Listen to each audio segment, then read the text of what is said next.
Sitten mä heitin sen murhaajan sillalta alas.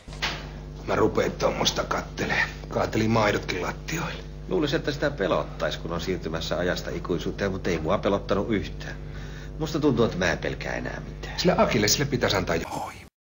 Mä aion jättää Ulla. Aikaisemmin en ois uskaltanut. Mitä? Kuka sitten hoitaa talkkarihomma? Ei taida olla enää mun päänsärkyni. No, mitenkäs se murhamies nyt ihan siellä vapaana tallustelee? Ai kuka? No kenestä äsken oli puhe? Akista. No, se on vapaa kuin taivaan lintu. Ja Suomi mukaan oikeusvaltio. Herra yksin tietää, mitä se seuraavaksi tekee. Mitään muutosta ei tapahdu, jos ei itse sitä muutosta halua. Että mun piti taivaan portilla asti käydä ennen kuin sen tajusi. Aivan. Yrittää se pitäisi. Ja vielä pesäpallo mailalla. Tai taikavarvu.